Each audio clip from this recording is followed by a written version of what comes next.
자, 22년 전에도 싸우더니 지금도 싸우네. 뭐 저는 개인적으로 뭐 좋아해요. 싸움 구경. 예. 그게 뭐 그냥 싸우는 게 아니라 뭐 열심히 해보려고 싸우는 거니까 뭐 의지는 좋습니다. 그런 걸 싫어하진 않아요. 근데 이제 다른 사람한테 방해되면 안 되죠. 본인들 얘기고. 자, 합의를 잘 보세요. 법정 가지 말고. 자, 199페이지 봅니다. 이제 이게 우리 시험에서는 단도 문제를 만들기도 너무 좋고요. 왜냐면 이 숫자적인 개념이 있어서 그래요. 그다음 조건도 많이 붙어 있거든요. 그럼 보세요. 법 조문에 조건을 많이 붙어 있거나 숫자가 있으면 문제 만들기가 너무 편해요. 그 조건을 바꿔버리거나 숫자를 바꿔버리면 아주 쉬운 답을 구하잖아요. 그러니까 이제 그걸 잘 구분하시면 돼. 그래서 이제 이게 주택 취득 자금 조달 계획 입주 계획서, 토지는 토지 취득 자금 조달 이용 계획서죠. 매수인이 돈이 어디서 났냐 이거야. 그럼 부동산 거래증 할 때마다 이걸 내는 게 아니고요. 왜 우리가 부동산 거래증은 탈세 방지를 했잖아요. 그럼 이 사람들은 탈세에다가 플러스 뭐냐면요, 투기도 하는 거예요. 그럼 탈세도 탈세지만 투기하는 사람을 또 잡아야 되죠. 그런 의미에서 맞는 거예요. 그럼 여기서 이제 주택하면 타겟트가 뭘까? 아파트지, 아파트. 우리나라 사람들은 아파트 투기 엄청 하잖아요. 그럼 아파트를 사는데 너 그 돈 어디서 났냐 이거야. 강남에 지금 15억짜리 아파트를 사. 그 돈 어디서 났냐 이거야. 또 땅을 사는데 땅 실제 어때요? 20억짜리 땅을 사. 그럼 너 돈 어디서 났냐 이거야. 그걸 정확히 밝히라 하는 게 뭐예요? 이거 이용계획서예요. 그런데 그게 모든 실제 거래가 아니고 조건이 있다는 거죠. 그럼 방금 우리가 싼 걸로 2번, 3번은 주택이랬잖아요. 그럼 생각해 보세요. 이제부터 구분하는 거 봐봐. 이해를 해야 돼. 주택은 사람이 사는 곳이죠. 그래서 구분할 때 어떻게 구분합니까? 하면요, 사람으로 구분해요. 이 신고상 앞에서 본 거. 인과계대 중조 아시겠죠? 이 본 겁니다. 근데 입주계획과 자금 조달인데 보세요. 주택을 매수하는 경우 사람으로 구분한다 했잖아. 그럼 사람을 어떻게 구분합니까? 하면요, 법인과 법인외. 그러면 토지는 어떻게 구분할까? 생각을 해야, 뭐, 생각을 해서. 토지는요, 사람이 들어가는 게 아니랬잖아. 그쪽은 소재지별로, 지역별로 구분하는 거예요, 지역별로. 그럼 사람이 보세요. 주택을 매수하는 게 있는데, 국가 등은 자금이 어디서 났는지 밝혀, 안 밝혀? 안 밝혀도 돼. 세금과 샀겠지. 그죠? 그럼 국가 등은 제입니다. 그럼 토지도 마찬가지인데요. 자, 법인이 만약에 주택을 매수합니다. 그럼 법인은요? 법인의 현황, 또 이 법인하고 거래하는 매도인. 그럼 법인이 매수인이잖아, 매수. 그죠? 그럼 법인이 매수인이면 상대방이 있겠죠? 그럼 누구예요? 매도인이죠. 매도인하고 관계를 적은 문서가 있어. 그게 뭡니까? 하면요, 법인 신고서예요. 그럼 법인은 법인 신고서를 제출하면 돼요. 근데 이 법인 신고서가 정확한 제목은 뭐냐? 법인 주택 취득 자금 신고서입니다. 그럼 주택 취득 이제 자금, 그러니까 계약 신고서인데 이걸 줄여서 법인 신고서를 하는 거예요. 그럼 왜 법인들은 굳이 이런 걸 내라 할까요? 개인보다는 법인이 실제 주택 투기를 훨씬 많이 해요. 이걸 여러분들이 개인이 많이 할 것 같아요? 아니라니까요. 개인들은 투기 해봐야 아파트 하나 사는 거잖아. 그럼 이 법인들은요, 아파트를 500개, 1000개 이래 산다고요. 법인 이름으로. 투기를 훨씬 많이 해요. 근데 그러다 보니까 법인은 지금 진짜 법인의 현황이 어떻게 되는지, 또 상대방하고 어떤 관계인지 보세요. 법인이 만약에 주택을 매수하는데 상대방이 법인 대표자야. 이게 좀 이상하죠? 자, 법인이 만약에 법인의 주택을 매수하는데 대표자가 같아. 유림회사 비슷하죠? 그래서 이걸 적으라는 거야. 진짜 투기하는지 아닌지 보겠다고. 근데 법인은 어떤 주택, 즉 얼마짜리 주택만 신고해요. 금액이 없죠? 이건 뭐예요? 모든 금액에 대해서 법인은, 그럼 만약에 법인이 울산시에 있는 5천만 원짜리 아파트나 주택을 샀어요. 그래도 뭘 내야 된다고요? 자금 조달 계획서 내야 되는 거야. 거기다가 뭐 더 낸다고요? 법인 신고서도 내야 돼. 그럼 서류를 석장 내죠. 우리 앞에서 부동산 거래 신고서 냈잖아요. 거기다가 자금 조달 계획서 내고 또 뭐예요? 법인 신고서 내고. 법인은 모든 주택에 대해서 어때요? 이걸 다 내야 돼요. 근데 개인은 달라. 개인은 보세요. 얼마짜리? 6억 이상만요. 그럼 법인은 실제 금액하고 상관없이 모든 주택 기각하시면 되고요. 개인들은 6억 이상의 주택인 경우에만 자금 조달 계획서를 제출합니다. 그럼 제가 실제 울산 남구 야암동에 롯데캐슬 아파트를 사는데 지금 매매 거래하는데 가격이 6억이야. 그럼 자금 조달 계획서 내야 안 내? 내야지. 그래서 제가 매수인인데 매도인한테 부탁했어요. 5억 9,999만 원 하자고. 그때 매도인이 만원 깎아달라 했더니 흔쾌히 깎아줘요. 그래? 만원 깎아줄게. 그럼 나는 신고한다 안 한다? 안 하는 거지. 자, 법도 항상 맹점이 있죠. 그래서 5억 9천짜리 주택이 엄청 많아요. 이건요, 주택은 전국입니다. 어떤 특정 지역이 아니에요. 우리나라의 모든 지역에 6억 이상의 주택들은 어때요? 이거 자금 조달 계획 나눠야 돼. 그러니까 부산에 가면요, 5억 9천짜리가 실거래 신고 많이 찍혀요. 왜? 자금 조달 계획서 내기 싫어가지고. 심지어 뒤로 5천만 줬는지 알 수도 없어. 맞죠? 계약서만 5억 9천 줬고, 어때? 신고는 5억 9천 해놓고, 뒤로 나머지는 줄게. 이럴 수도 있잖아. 참 좋은 거 가르친다. 그죠? 아니, 제가 이걸 왜 이렇게 얘기하겠어요? 이거 6억 이상을 외워야 돼. 이건 숫자에서 무조건 외워야 돼. 왜? 3억 이상, 9억 이상이 자꾸 낸다니까요. 원래 우리나라 법률은 369 좋아하잖아. 근데 또 보세요. 주택법상 조정대상 지역이나 토기과열지구는 어때요? 금액 불문이에요. 이건 모든 주택이야.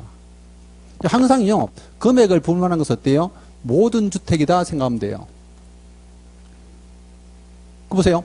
조정대상 지역 또는 투기과열지구가 아닌 지역에서 이를 줘야 돼. 무슨 말 알죠? 이건 무조건 줘야 돼요. 그러면 조정대상 지역이나 투기과열지구가 아닌 지역에서 자연인이 주택을 매수하는 경우는 얼마 이상? 6억 이상인 데만 신고한다. 그럼 이 조건이 있는지 없는지 굉장히 중요하죠. 그럼 투기과열지구 내에서 3억 원의 실제 주택을 매수하는 경우 이것도 몇 번 줬다니까. 그럼 자금 조달계획서 내야 되는데 무조건 내야지. 투기과열지구 안에서 3억 원인데 금액 불문하잖아요. 이게 판단 못하면 큰일 난다니까 이거는. 무슨 말 알죠? 혹시 집에 주택이 6억 가안가? 보통. 그 정도 집도 없어. 우리 집도 안 가. 어제 안 그래도 제가 친구가 통화하는데 5억짜리 주택이면 요즘 주택연금 있잖아요. 그 주택연금이 한 달에 한 80몇만 원 나온대. 저보고도 그러더라고. 야, 너희 집도 주택연금 신청하고 그냥 놀아라. 저보고 이제 연금 받고 놀아라는데. 안 돼, 나는 우리 딸 줘야 돼. 자, 아무튼 그 금액들은 신고하지 않습니다. 6억 미만은. 이건 신고를 하느냐 하지 않느냐 문제를 출제한다니까요. 자, 그 다음 이제 밑에 보시면 쌍으로 4번의 연대 토지입니다. 토지는 어떻게 구분한다고요? 지역별로 안 됐잖아. 여기도 국가 등은 제외하고요. 그럼 지역을 어떻게 나눕니까? 하면요. 수도권 등 이외 지역이에요. 선생님, 수도권 등이면 울산은 안 들어가겠네요. 택도 없는 소리. 제일 밑에 박스 보세요. 박스. 199페이지 제일 밑에 박스 보면 동그라미 1번요. 수도권 등에 소재하는 토지의 경우도 있는데, 자, 금액은 1억 대 있고, 뒤에 손가락 표시 보입니까? 이 손가락 표시를 뭐라 하는 줄 아세요? 삿대질이라고 그랬죠. 자, 수도권 등이란 수도권 정비계획부들은 수도권, 그리고 뭐예요? 광역시 들어가고요. 세종특별자치시 말한다 돼 있죠. 광역시도 그러면 수도권 등에 포함되어 있네. 그죠? 근데 방금 금액이 얼마라고? 1억 원 이상이에요. 그럼 1억 원 이상의 토지를 매수하는 실제 이제 울산광역시에서는 어때요? 무조건 자금 조달 계획서 내라고. 울산에 땅이 1억 미만짜리가 잘 없죠. 1억 미만짜리 구하기가 힘들걸. 구할 수는 있지. 저 임야 같은 거, 맹지 이런 거 사면. 그죠? 근데 그 외에 쓸만한 땅 어때요? 다 1억 이상 가겠죠. 그래서 이제 제가 볼 때는 친구 다 하라는 거야. 이제 땅 투기 하지 말고. 근데 그 밑에 보시면 이제 동그라미 2번에요. 수도권 등 외 지역 돼 있죠. 여기는 얼마 이상? 6 이상. 아, 위에 하고 금액이 같으니까 외우기 편하네. 그죠? 그럼 토지도 수도권이 아닌 지역들은 얼마 이상만? 6억 이상의 토지에 대해서만 신고한다 보시면 돼요. 그럼 광역시나 세종특별자치시를 제외한 나머지 부분이니까 보세요. 내가 경상북도 경주, 여기 가깝잖아. 그럼 경상북도 경주의 땅을 사는데 5억짜리 땅을 사요. 그럼 자금 조달 계획 낸다 안 낸다? 안 내는 거지. 양산시 땅을 사 어때요? 안 내는 거지. 근데 울산시 땅을 사. 내야 돼. 울산광역시는 수도권 등에 포함되니까. 구분했어요? 자, 근데 이제 요거는 무슨 얘기냐면요. 토지를 그럼 1억짜리냐 6억짜리냐 이제 따져보는데, 자, 1억짜리를 지분으로 살 수도 있잖아요. 그죠? 둘이서 공동 소유할 수 있잖아. 그럼 그때도 신고해야 됩니까? 무조건 해야 돼요. 그래서 그 박스 위에 보세요. 박스 위에. 참, 박스 위가 아니고. 박스 안에, 괄호 보세요, 괄호. 박스 안에 보면 괄호에 1억 원 뒤에다가요. 지분으로 매수하는 경우는 거래가 불문한다 돼 있죠. 그거 보세요. 토지를 지분으로 매수할 때는 금액 불문이에요. 그럼 만약에 이런 뜻이에요. 자, 제가 만약에 지금 울산광역시에 1억짜리 땅을 사는데 내 동생하고 5천만 원씩 내서 산다고요. 그럼 나는 자금 조달에서 내야 돼, 안 내야 돼? 무조건 내야 된다고. 금액 불문한다 했잖아. 5천만 원, 3천만 원 중요한 게 아니고요. 무조건 내라고, 이거는. 왜 지분으로 투기하는 거 다 안단 말이야. 이게 금액을 정해놓으면요. 우리나라 사람들은 이거 탈세를 하는 방법을 기가 막히게 잘 알거든요. 워낙 잘 알기 때문에 이걸 막으려고요. 조문에다가 온갖 걸 다 이제 옵션을 넣어놨어. 그럼 지분 거래할 때는 금액을 불문하니까 그럼 지분 거래에 나올 때 조심해야 되죠. 만약에 봐봐. 여기 이제 수도권 등이니까 서울광역시 뭐 이렇게 잘 안 낼 거예요. 그럼 주로 이제 그냥 지명을 주는 게 아니고요. 광역시의 토지를 일준단 말이야. 물론 세종시를 표현할 수는 있어요. 세종특별자치시는 완전히 별개 종이니까. 근데 그게 아니고 웬만하면 광역시 내 토지를 해준단 말이야. 울산광역시, 대구광역시를 주지만 지명을 잘 안 써요. 이게 우리 국가공인시험은. 그럼 광역시의 토지를 매수하는데 지분으로 실제 5천만 원입니다. 이러면 어때요? 무조건 신고해야 돼, 이거는. 땅 투기 한다니까. 근데 여기 보세요. 이외 지역은 그 밑에 이제 6억 이상 돼 있는데 뒤에 보세요. 지분 포함되어 있죠. 이건 뭐냐면요. 보세요. 내가 지금 양산시의 땅을 10억짜리 사는데, 그럼 10억짜리면 자금 조달계획서 내야 되죠. 동생하고 5억씩 냈어요. 그럼 나는 자금 조달계획서 내, 안 내? 안 낸다고요. 그럼 이때는 지분도 얼마 이상만? 6억 이상만. 왜? 별로 중요한 땅 아니래. 촌 땅은요, 마음대로 사래. 내가 사든가 마든가 막. 근데 저는 개인적으로 이제 이 법을 만든 사람이요. 땅 투기를 진짜 모르는 사람이에요. 왜 모른다고 말씀드리냐면, 제가 땅을 중개를 좀 해봤거든요. 중개사무소 할 때. 그럼 주로 투기하는 사람들은 개발되고 비싼 땅 살까요? 싼 땅 살까? 싼 거 사요. 전부 농지 임야 사가지고 개발한다고. 무슨 말 알죠? 임야 사가지고 어때요? 개간해가지고 막 전원주택지 만들어가지고 어때요? 팔아먹고 이래가지고 이제 5만원짜리 사가 50억에 팔아먹고 이러잖아. 무슨 말 알죠? 그럼 그런 것들은 실제 6억 이상 되는 땅이 있습니까? 없다니까. 이런데 6억씩 누가 집어넣어? 한 1억 넣고 50억 만들어 부는데 임야를. 무슨 말 알죠? 그럼 그때 50억짜리 사는 사람은 뭐야? 신고해야 돼. 네 50억 어디서 났냐 이거야. 그럼 1억짜리 산 사람은 내가 볼 때는 그 사람이 제일 많이 남겨본 것 같은데 처음에 신고 안 했겠죠. 네, 제가 볼 때는요, 이 금액 다 없애고 시작해야 돼요. 우리나라 이게 한계야. 근데 왜 이 금액을 넣었을까? 왜 그러면 6억 이상, 1억 이상 이렇게 6억 이상 이 금액을 왜 넣었을까? 이걸 공무원들의 업무 때문이에요. 이건 순수하게요. 이 공무원들 업무 때문에 이 숫자를 안 넣으면요. 모든 주택이나 토지 매수할 때마다 어때요? 신고하러 다 올 거 아니야. 그럼 자금 조달계획이나 입주계획이나 이용계획은요. 단돈 10원도 틀리면 안 돼요. 저도 신고를 몇 번 해봐서 아는데 단돈 10원도 틀려도요. 실제 공무원들은 무조건 철회해버려요. 신고 필증 안 주고. 통장에 있는 입금할 때 금액 정확히 맞춰오라고. 왜? 그게 공무원 업무잖아. 그럼 내가 10원냐? 현금으로 줬다. 그럼 현금으로 준 실제 어때요? 영수증 받아오라는 거야. 왜? 이거 공무원들은요. 10원에 틀리면 골치 아파요. 그게 업무잖아, 자기들. 근데 만약에 이걸 모든 주택이나 토지를 이걸 다 내놔면 어때요? 이거 확인한다고 정신없어요. 왜? 실제 여러분들이요. 남구청만 가도 불구경세 실거래 신고 어때요? 매일같이 한 열 몇 건씩 온다고 매일같이. 그럼 혼자서 어때요? 업무가 감당이 안 돼요. 이거까지 갖다 내라면. 그러니까 이제 금액을 정해놓는 거야. 무슨 말 알죠? 그럼 울산 같은 케이스는 6억 이상 아파트가 많을까? 6억 미만이 많을까? 미만이 많지. 이상보다는 주택이. 6억 이상보다 미만이 많잖아. 그럼 자금 조달해서 내 안 내요? 안 낸다니까. 그러니까 완전하게 투기를 할 사람들을 잡으려고 하는 거니까 일반 서민들을 잡을 필요가 없잖아요. 거기다가 이제 절차는 절차대로 만들어야 되는데 공무원들도 너무 많이 필요하거든. 이러면 그래서 이제 그걸 정한 거예요. 그 금액을 합당하게 맞춘다고 정한 게 6억, 1억 이렇게 정한 거죠. 왜? 수도권 등은 가격이 엄청 비싼 땅이잖아. 이거 광역시도 그렇고. 그러니까 이렇게 정한 거죠. 그러니까 이게요. 왜 이렇게 정해졌는지도 이해를 하고 외워야 돼. 그런 의미가 있어요. 그래서 이제 여기서는 이제 어떤 경우에 자금 조달 계획서를 내느냐 하고 출제합니다. 근데 이제 원칙이죠. 이제 예외가 있는 거야. 아, 이 원칙만 기억하면 참 좋은데 예외가 있어요. 첫 번째 예외는 뭐냐면요. 국가 등은 제외죠.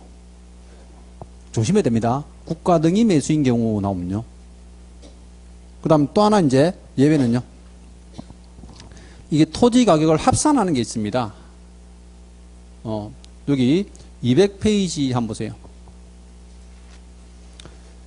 자, 200페이지 제일 위에 회색 박스에 참고 써놨죠? 참고 아니고요. 중요 써놓으세요. 나 이렇게 중요한 조문을 참고라고 써놓은 거는 좀 그래요. 자, 그 1번은 요겁니다. 자, 매수하는 토지가 둘 이상이죠. 그럼 가격을 어때요? 합산합니다. 왜? 작은 거 사가지고, 작은 거 여러 개 사가지고 투기하는 것도 맞겠다는 거예요.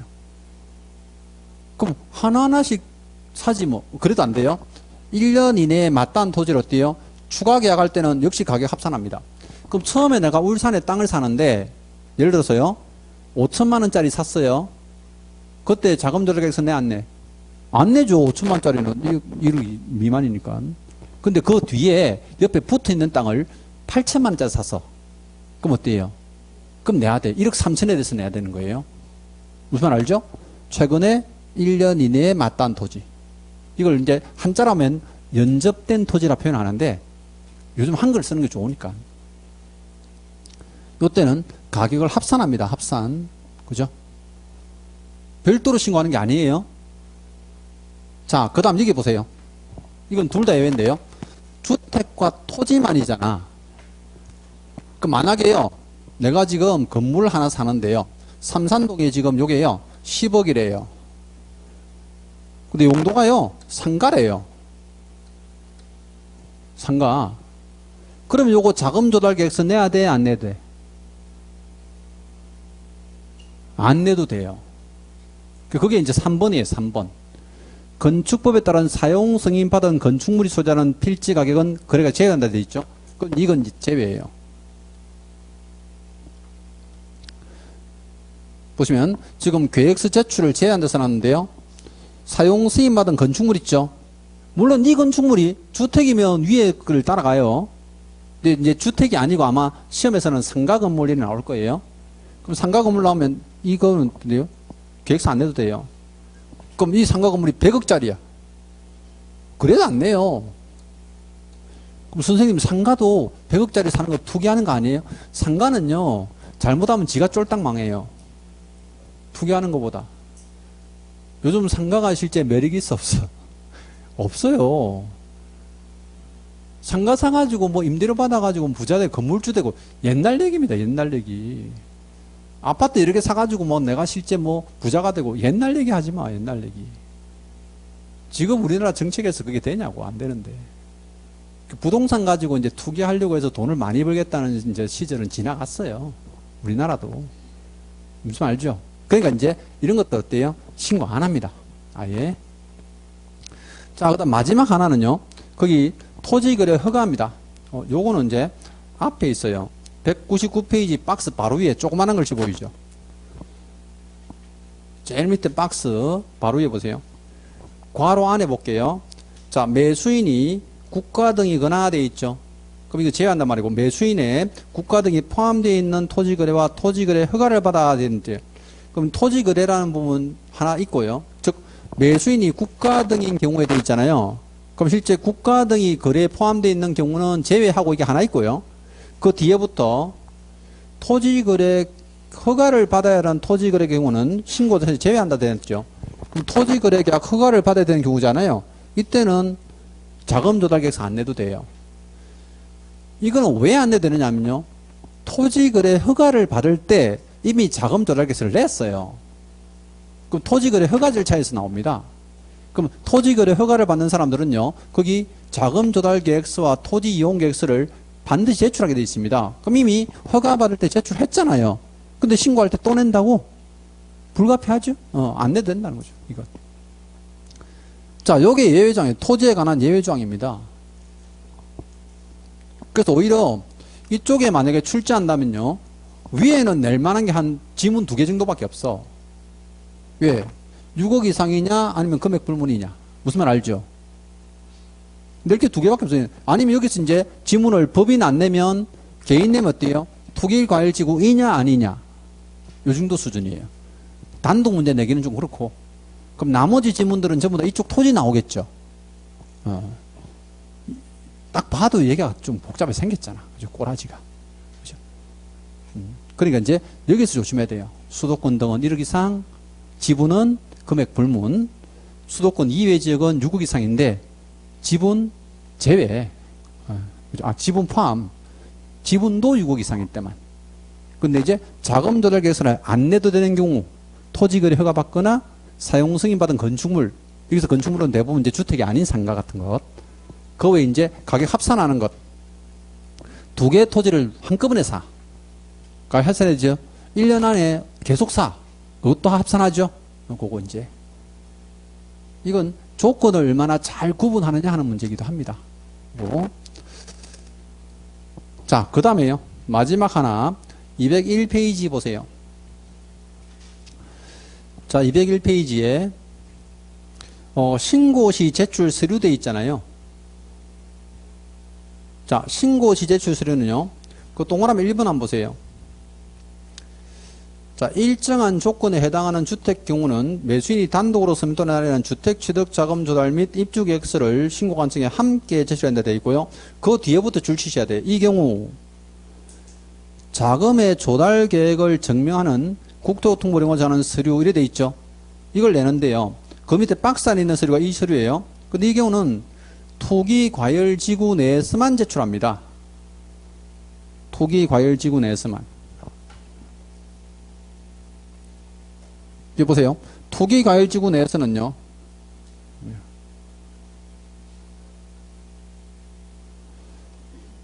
토기과열지구 내에서는 지금 현재 투기를 하는 지역이죠. 그러면 자금 조달 계획서만 가지고 안 된다는 거야. 계획서는 어쨌든 계획이잖아요. 그죠? 그러면 자금을 내가 어떻게 충당하겠습니다 하고 계획만 내서 되는 게 아니고 그 계획을 어때요? 정확하게 증명할 선수를 같이 내라고. 그럼 내가 지금 예를 들어서 10억짜리 아파트를 사는데 투기과열지구야. 무슨 말 알죠? 근데 그 10억이 어디서 났는지 적는 거예요? 내가 지금 현재 보유한 주택이 3억짜리고 내 주식이 지금 2억짜리 있고 계획서를 다 적는 게 계획서예요. 근데 그 계획서를 적고요. 내가 그 돈을 어떻게 충당할 건지 어때요? 증명서류까지 첨부해야 돼. 내 집이 진짜 3억짜리인지 주식이 지금 통장 안에 2억이 있는지 그 뒤에 다 첨부해야 돼요. 어떤 지역에서? 토기과열지구에서요. 그럼 현재 투기를 하고 있는데 네가 왜 들어왔냐 이거지. 그 개념이에요. 자, 여기서는 서류가 하나 더 첨부된다는 거 말고는 없어요. 그럼 투기과열지구는 금액을 불문하고 모든 주택에 대해서 신고하죠. 하나 더 내는 게 뭐다? 자금 조달 증명서류 제출하셔야 돼요. 이거 별도로 제출하는 거죠. 자, 요러면 이제 절차는 다 보셨어요. 이제 부동산 거래 신고 절차는 전체를 다 보셨는데, 자, 부동산 거래 신고는요, 기본이 두 문제입니다. 그래서 우리 방금 앞 시간에 했던 거 있죠? 신고 절차. 신고 대상부터 쭉 신고 절차 있잖아요? 그쪽이 한 문제고요. 또 한 문제 나오면 이쪽 가능성이 훨씬 높아요. 물론 이거 말고 뒤에 사후 절차가 있는데, 사후 절차는 2년 전에 출제를 해버려가지고, 오히려 이쪽이 이제 비중이 훨씬 높아졌어요. 그래서 제가 이제 강조하는 이유가 그것 때문이죠. 올해 꼭 나올 것 같다. 느낌이. 그래서 이제 고기 가시고. 자, 그 다음에요. 이제 206페이지 가셔가지고, 이제, 자, 오늘 마지막 단원이긴 합니다. 신고 후 절차예요. 그럼 부동산 거래 신고를 하고 난 이후의 절차인데요. 계약이 만약에 무효가 됐잖아요. 그럼 해제 신고하셔야 돼요. 근데 내가 만약에 계약을 정상적으로 못했고요. 내가 신고서를 잘못 적었죠. 그럼 잘못 적었다면 뭐 할 수 있다? 정정할 수 있어요. 근데 신고할 때 신고서는 잘 적었는데 매도인하고 매수인이 변심, 마음이 바뀌어가지고 내용을 바꿨죠. 그때는 변경 신고할 수 있습니다. 그럼 이 세 가지의 사후 절차가 있어요. 그럼 첫 번째 이제 보시면 자, 해제 등 신고가 되어 있는데요. 계약이 제가 그냥 무효라고 써놨지만 무효, 취소, 해제 포함입니다. 그럼 계약이 무효, 취소, 해제가 되면 해제 등 신고서라 돼요. 해제 등 신고. 그 등 할 때 뭐가 포함됩니까? 무효, 취소 포함이에요. 그럼 해제 신고는 어떻게 해야 됩니까? 하면요. 자, 신고 기한하고 관할은 똑같아요. 부동산 거래 신고는 똑같아. 해제가 확정되면부터 며칠? 30일이고요. 어디다 해요? 신고 완청이지 뭐. 부동산 소재지 시군구입니다. 그럼 날짜 가지고 답을 쓸 만한 내용은 없네요. 네, 없어요. 그 나머지 절차가 중요하죠. 그럼 신고 절차에서 신고 의무자 누굽니까? 하면요. 거래 당사자예요. 자, 요 모양도 보세요. 우리 앞 시간에 본 거하고 똑같잖아. 거래 당사자가 어떻게 신고해야 된다? 공동 신고해야 된다. 일방이 국가 등이면 국가 등이 신고해야 된다. 일방이 신고 거부하면 단독 신고할 수 있다. 똑같잖아요. 그 저작년에 이게 정답이었어요. 해제 신고를 단독으로 신고해야 된다. 이래 냈다니까요. 단독은 요런 조건이 있을 때 단독이고 아무런 조건이 없으면 어때요? 공동 신고해야 된다. 이렇게 가야지. 그죠? 그 재작년에도 문제를 좀 쉽게 주긴 했어요. 그 다음 아무튼 이제 신고 의무자고 그 다음 만약에요. 개공이 이제 신고했어.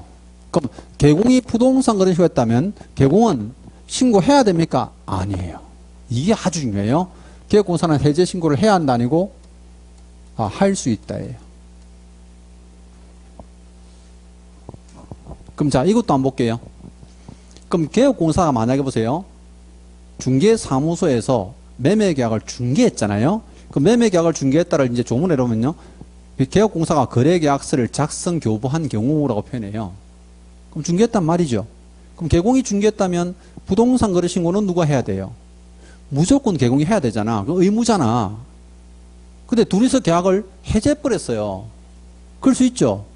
그럼 둘이서 해제해버렸어. 근데 해제 신고를 개공이 해야 돼? 얘 모르는데 지금? 해제한 둘이서 안 알려주는데? 개공한테? 무슨 뜻인지 알아요? 해제가 됐는지도 모르는 애 보고 해제 신고를 해야 된다면 얘는 100% 가태로 나오잖아. 그래서 해제 신고를 해야 되는 게 아니고 어때요? 할 수 있는 거예요. 그럼 알았다면 할 수도 있고 안 할 수도 있는 거고 몰랐다면 안 해도 된다는 거야.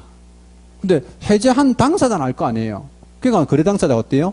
무조건 하라는 거예요. 이거는 해제 신고를 해야 된다.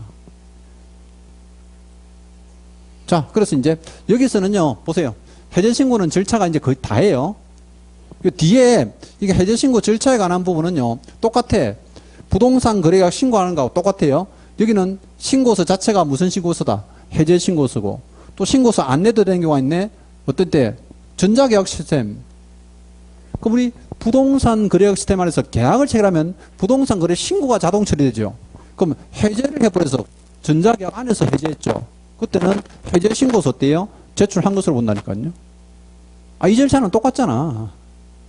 그러니까 시험에 나온다고 생각해보세요. 시험에 나오면 이게 가장 중요한 부분이고 해야 한다, 할 수 있다. 자, 두 번째는 이 부분이죠. 어차피 의무자들에 대한 조문이 중요하다니까요. 의무자들. 공동신고 해야 되죠. 단독신고 해야 된다 아니죠. 근데 일방이 거부하면 단독신고 할 수는 있다는 편이고요. 나머지들은 뭐 시험에 나와도 잘 안 틀리는 부분이에요. 그러니까 시험에 이런 거죠. 정답을 만드는 지문이 있고 그 외에 덤으로 내는 지문이 있는데 그죠? 사실 여러분들은요 이런 게 있어. 한 문제가 나오면 1번부터 5번까지요 지문을 완벽하게 다 알고 싶어 하죠. 내가 볼 때는 그렇게 공부가 안 된다니까. 자, 시험장 갔어요. 시험장 갔는데 1번부터 5번까지요 쭉 읽어봤더니 3개 지문은 잘 알겠어요. 근데 2개 지문을 모르겠어. 근데 2개 지문에 답이 있어. 그럼 어떻게 해야 돼? 찍어야 돼. 맞잖아요. 근데 제가요 문제를 딱 풀어갔는데 1번부터 5번까지 5개 지문이 있는데 하나밖에 모르겠어. 4개는 모르겠어요. 하나만 알겠어. 근데 그게 답이야. 그럼 어떨까? 기분 좋지 뭐. 이렇게 공부해야 된다고. 이렇게 해가지고는 답이 없다니까. 이렇게 다 찍고 오면 50점밖에 안 나온다고. 제가 지금 말씀드리는 게 이제 저는 강의할 때 주로 이제 딱 포인트가 어디냐면요. 답으로 나올 거 이미 다 알려주고 하는데 이게 궁금해. 수험생들이 이게 궁금한 거야. 그럼 이게 궁금한 거예요 지금. 엉뚱하게. 그럼 우리는 아는 만큼 쓰는 게 아니고 답을 고르는 거잖아요. 그럼 이미 답을 알고 있는 상태에서는 다른 지문에 대해서 궁금증을 어떻게 가질 필요가 없는 거예요. 왜? 여러분들이요. 생전 처음 보는 지문이 꼭 나와요. 10몇 개씩. 아예 수업 시간에 공부도 안 한 지문이 나온다고. 근데 그런 게 답이 돼? 안 된다니까. 답은 절대 안 돼. 왜? 그 정도 답이 될 것 같으면 수업했겠지. 안 나오니까 수업을 안 하는 거지 뭐.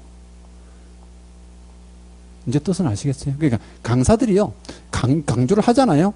그럼 그 부분을 집중적으로 공부해야 돼. 집중적으로. 그 책을 정독한다고 막 하나부터 10까지 쫙 읽어보고 그렇게 공부가 안 된다니까. 그렇게 많은 양 할 것 같으면 집에서 책 사가지고 혼자 독학하지 뭐하러 왔어 이게.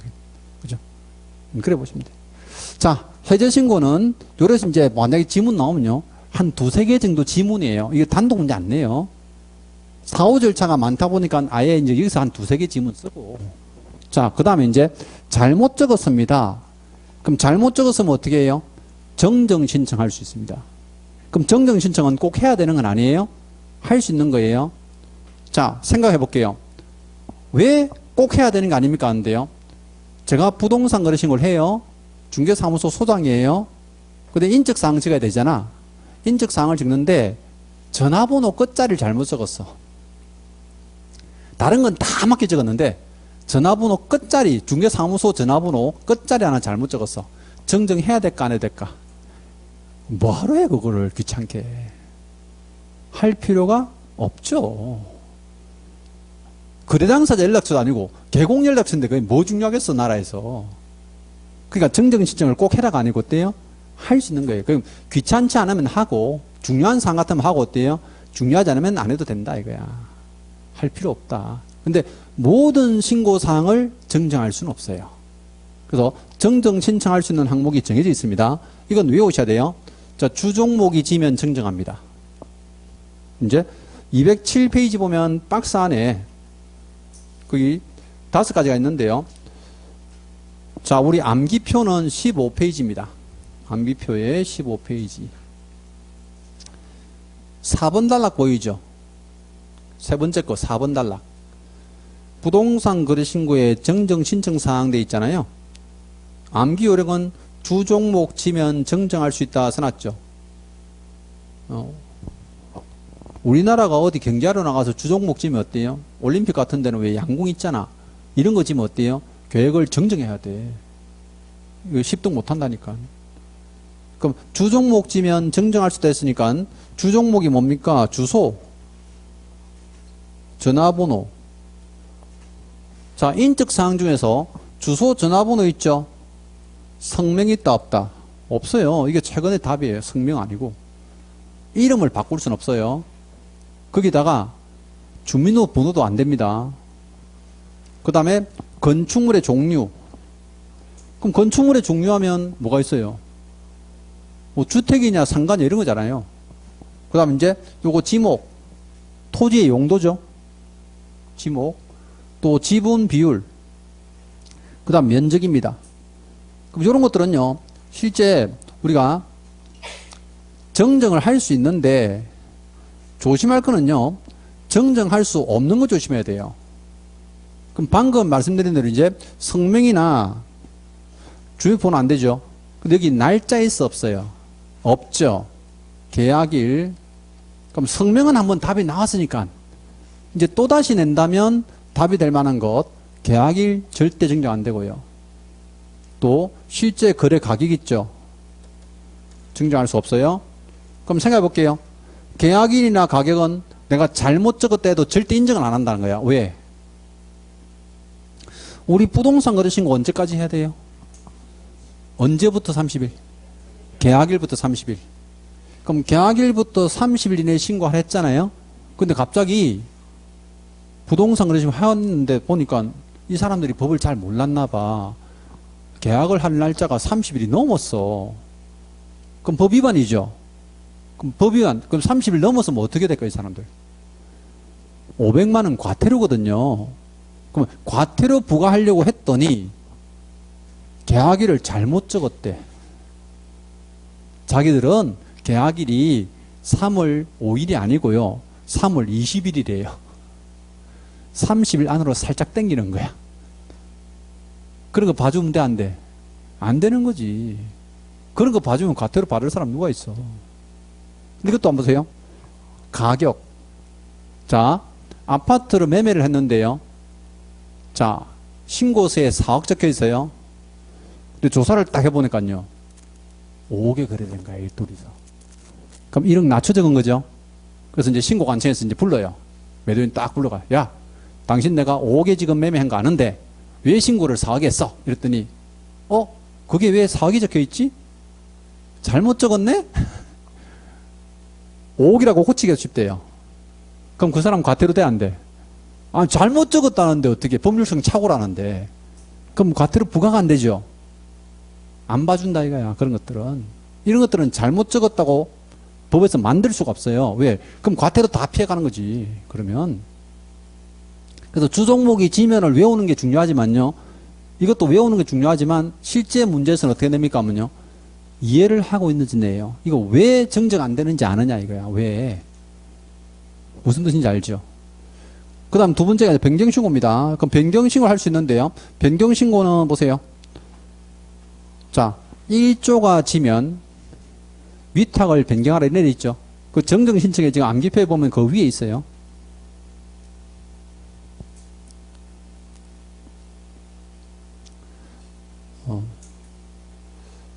제가 암기표에는 1조가 지면 관에 들어간다 이래 써놨는데 관이 조금 이제 그래서 조금 바꿨어요. 여기서는 위탁하라라고 하는데 이게 왜 그러냐면요. 이게 위탁관리인입니다. 위탁관리.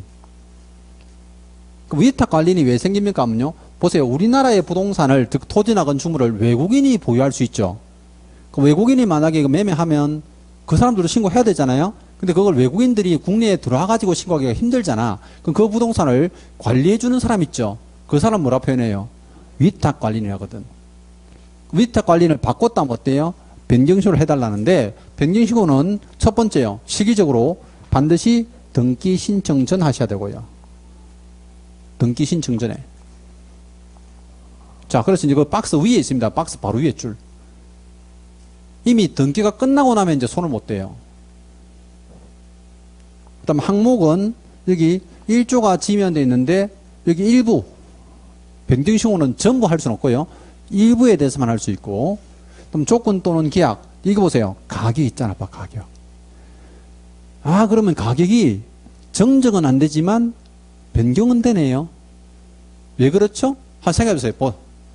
제가 지금 매매를 5억에 했어요. 그럼 부동산 거래를 5억으로 했어요. 정확하게. 근데 매수인이 찾아와 가지고요. 나보고 도배장판 안 돼 있다고 막 200만 원 깎아달라고 난린 거야. 그 내가 또 쿨한 사람이잖아? 200만 원 깎아줬어요. 그래? 뭐, 깎아주지 뭐. 그럼 4억 9,800에 하자. 그럼 4억 9,800에 거래하기로 했는데 5억짜리만큼 세금 낼 이유가 없죠. 그렇잖아요. 그럼 가격을 어때요? 변경할 수 있습니다. 우리 원래 5억에 거래했다가 신고는 5억 했는데 4억 9,800으로 중간했대요. 바꿨다. 처음부터 잘못 정한 거는 안 통하지만 합의해서 바꾼 거는 괜찮단 말이야. 이거는. 신고는 처음에 제대로 했으니까. 알겠죠? 근데 이거는 보세요. 지면이 위에도 있고 위에도 있죠? 그럼 거래 지분이나 면적은요, 잘못 적었으면 정정할 수도 있고요. 거래 지분 면적은 변경했다면 변경 신고도 가능합니다. 요거는. 자, 근데 이제 여기서 일부라는 게요, 박스 안에 보면 거기 자, 비업 시효 이용입니다. 그럼 일부가 이제 어떤 거냐면요, 보세요. 날짜의 일부, 공동 매수할 때 매수인의 일부, 부동산의 일부만 된다는 건데요. 그럼 날짜는 일부니까 당연히 이제 중도금 지급일, 잔금 지급일이에요. 계약일은 못 바꿔요. 왜? 계약일을 변경할 수는 없어요. 왜 그럴까? 너무도 당연한 얘기를 물어보고 있는데, 계약일은 지나간 과거잖아, 과거. 우리는 계약일부터 30일 안에 신고 안 하면서요. 근데 갑자기 이제 매도인 매수 찾아가지고, 우리 계약일 바꿨습니다. 이러면 어때요? 이것들이 미쳤나? 과거를 어떻게 바꾼다는 거죠? 이미 지나갔는데. 여러분들은 지나간 과거 바꿀 능력 있어요? 없잖아요. 어떻게 바꾸고, 그거를. 그러니까 미래 다가올 날짜는 바꿀 수 있죠. 그게 뭐예요? 중도금 지급일, 잔금 지급일이잖아. 그럼 여기는 시험에 낼 때 뭐라 내겠어요? 계약일 내겠죠. 계약일. 아니, 과거는 못 바꾼다니까. 네. 얼마 전에 뭐 영화에 뭐 타임 트래블을, 영화를 잠깐 본 적이 있는데, 과거를 바꾸니까 막 미래도 다 바뀌어버리죠. 엉망진창 돼버리죠. 그죠? 타임머신이 있으면, 여기 과거로 돌아가고 싶은 사람 많죠? 네. 절대 돌아가면 안 돼요. 네. 당신이 돌아가서 과거 바꾸면요, 전 세계 3차 대전 난다고, 이게 나비 효과가 생겨가지고 큰일 나는 거예요. 저는 과거로 가고 싶지 않아요. 왜요?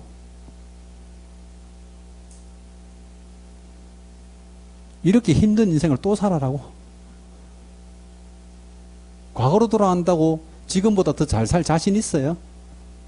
그건 없는 거예요. 사람은 몰라요. 왜? 지금 기억을 가지고 과거로 가면 모르지만, 그때 그 기억만 가지고 과거로 가면요, 지금보다 잘 산다는 보장이 절대 없잖아요. 여러분들이 지금 고등학교 가가지고 열심히 지금처럼 공부하면 서울대학교 간다. 서울대학 가도 사기꾼들 많아. 뭐 서울대학 나온다고 다 좋니? 그럼 서울대학 나온 사람들 봐봐. 저 유치장 있죠. 엄청 많은데. 그죠? 내 욕이라 떨어먹고 이러잖아. 여의도에서. 서울대학 나와가지고. 그럼 자식들이 서울대 간다면 어때요? 말려야 돼. 네 유치장 가려고? 이러면 안 돼. 그럼 어디 가라고 그래? 지방대 가, 지방대. 그죠? 어디 서울대를 간다고? 그럼 안 되는 거지 뭐. 그러니까 이게요, 계약일은 과거입니다. 절대 변경할 수 없고. 그럼 이래 보세요. 계약일은 정정도 할 수 없죠. 변경도 할 수 없어요. 조심해야 돼요. 자, 그다음에 최근에 이제 정답으로 나온 게 이겁니다. 공동 매수했을 때 매수인 변경이나 부동산을 다수 사실 때 부동산 변경할 수 있는데, 이건 제외되는 경우에 한정한다 돼 있어요. 그 책에 보시면 지금 동그라미 시옷하고 0인데요. 동그라미 시옷 한번 보세요. 공동 매수인은 일부 매수인 변경돼 있고 매수인 중 일부가 제외되는 경우만 돼 있죠. 또 이형도 마찬가지입니다. 거래 대상 부동산 등이 다수인 경우에 일부 부동산 등이 변경돼 있는데, 이것도 일부가 제외되는 경우만 돼 있죠. 근데 뭐는 안 된다고요? 추가나 교체는 절대 안 돼요. 자, 보세요. 이건 여러분들이 이제 시험에 나오면 정답이 추가 교체 이렇게 낸다니까 아예 추가 교체라고 내요. 출제를. 그럼 여기 이제 A, B, C 세 사람. 그럼 실제 이거 매수인도, 그죠? 세 사람이 될 수 있고, 부동산으로 따지면 세 가지 될 수 있죠. 그죠? 땅을 세 필지 샀다 할 수 있잖아요. 또 세 사람이 지분으로 샀다 할 수 있죠. 근데 이 중에 A씨가 어때요? 빠진답니다. 이걸 제외한다는 거예요. 그럼 제외되는 경우에는 뭐 할 수 있다고요? 변경신고 할 수 있대. 그러면 부동산을 빼거나 사람을 빼는 거 괜찮아요. 근데 A씨가 D씨하고 바꿉시다. 이건 뭐예요? 이걸 교체라 하잖아요. 교체 절대 안 되고요. 또 다른 사람이 하나 들어와서 E가 같이 삽시다. 어때요? 이거 안 된다고. 추가 교체 안 된다고. 그럼 어떤 분이래요? 그럼 선생님 땅을 세 필지 샀는데 이 필지가 마음에 안 들어가지고 D 필지로 바꿔서 내가 사고 싶은데 어째 됩니까? 교체는 안 돼. 즉 변경신고는 안 돼. 그럼 어떻게 해야 돼? 해제하고 처음부터 사면 돼. 그렇잖아요. 해제는 언제든지 가능하잖아. 그럼 해제하고 어때요? 다시 하면 돼. 다시 부동산 신고를 새로 하라 이거야. 이게 변경이 안 된다해서 무조건 이제 안 된다가 아니고 이렇게 사람을 추가하거나 또는 부동산을 교체하거나 하고 싶으면 어때요? 해제 신고를 하고 처음부터 새로 하시라고. 그런 의미예요. 뜻은 아시겠어요? 그래서 이제 추가나 교체는 변경 신고가 안 된다라는 뜻입니다. 변경 신고가. 자, 사후 절차는 이래 됩니다. 근데 사후 절차가 솔직히 말씀드리면요. 이 재작년하고 3년 전하고요. 2번 연속 출제를 했거든. 그래서 솔직히 말하면 또 나올 가능성이 있겠나는 의심도 좀 해요. 그래서 이제 오히려 우리 앞에 했던 어때요? 자금 조달 이용 계획서 있죠? 그쪽이 출제 비중은 훨씬 높아요. 이제 출제가 되는 그런 패턴들이 좀 있는데 그런 것들을 잘 보면 됩니다. 자, 요게 이제 사후 절차입니다. 사후 절차까지 하면 부동산 거래 신고는 이제 다예요. 그 다음에 이제 요거 다니고, 오늘은 진도를 여기까지 하도록 하겠습니다. 하시고 다음 주에는요, 주택임대차 계약신고 가는데요. 지금 주택임대차 계약신고 앞에 지금 검증이라든지 뭐 이런 것들이 있는데요. 이건 시험에 안 나오니까 안 합니다. 그래서, 보시면 208페이지 있죠. 208페이지부터 이제 실제 관측의 업무들이 있어요. 관측의 업무들은 최근에 거의 출제한 적이 없으니까 참고로만 보시면 되겠고, 이제 다음 주에는 213페이지에 주택임대차 계약신고부터 하겠습니다. 자, 오후에 특강하는 분들은 잠시 한 5분 쉬었다 하고요. 이제 안 듣는 분들은 다음 주 목요일 뵙겠습니다. 수고했습니다.